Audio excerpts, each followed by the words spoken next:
បាទជំរាបសួរពុកម៉ែបងប្អូនបាទថ្ងៃនេះនាំអារម្មណ៍ពុកម៉ែបងប្អូនមកមើលវិឡាទឺមួយកន្លែងពុកម៉ែបងប្អូនដែលស្ថិតនៅក្នុងភូមិគោកថ្នោតសង្កាត់គោកចកក្រុងសៀមរាបខេត្តសៀមរាបបាទថ្ងៃនេះដែរត្រូវនៅថ្ងៃទី14ខែ6ឆ្នាំ2026បាទសម្រាប់ម៉ូតផ្ទះនេះពុកម៉ែបងប្អូនសាងសង់នៅលើទឹកដីខេត្តសៀមរាបបងប្អូនដែលមានទំហំទទឹង6ម៉ែត្រគុណជាមួយនឹង15ម៉ែត្រតែតទៅជាមួយទូផ្ទះធំយើងមានទំហំ6ម៉ែត្រគុណ12ម៉ែត្របងប្អូនយើងតផ្ទះបាយទៅក្រោយ3ម៉ែត្រទៀតវាឡើងដល់15ម៉ែត្រចុងសម្រាប់ពុកម៉ែបងប្អូនដែលឆ្លាញ់ចូលចិត្តម៉ូតផ្ទះនេះពុកម៉ែបងប្អូនអាចធ្វើការទំនាក់ទំនងបានបងប្អូនហើយសម្រាប់ម៉ូតផ្ទះនេះដែរមានបន្ទប់គេង2បន្ទប់ទឹក1កន្លែងទូភ្ញៀវនៅផ្ទះបាយ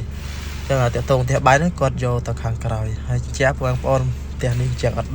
10ចឹងតម្លៃសាំងសង់យើងតម្លៃកាន់សោចំណូល27500ទេបងប្អូនយកដល់30000ទេតែបើពុកម៉ែបងប្អូនចង់បានក្នុងមួយជុំវិញបងប្អូនតើតោជាមួយនឹងអញ្ចឹងមួយជុំវិញអត់20អញ្ចឹងតម្លៃវាលើសនឹងតិចតួចពុកម៉ែបងប្អូនខ្ទង់28000ជាងអញ្ចឹងសម្រាប់ពុកម៉ែបងប្អូនឆ្លាញ់ចូលចិត្តតើតោជាមួយនឹងម៉ូតផ្ទះមួយនេះពុកម៉ែបងប្អូនអាចទស្សនាហើយក៏អាចសាកសួរជាព័ត៌មានបន្ថែមបានបងប្អូនលេខទូរស័ព្ទខ្ញុំបាននឹងដាក់នៅខាងលើហើយសម្រាប់ពុកម៉ែបងប្អូនដែលចង់បានម៉ូតផ្ទះថ្មីប្លែកចង់សាកសួរជាព័ត៌មានក៏អាចតើតោសួរបានណាបងប្អូនអរគុណសម្រាប់ទស្សនាវីដេអូខ្ញុំបាទជួបគ្នានៅវីដេអូក្រោយអរគុណ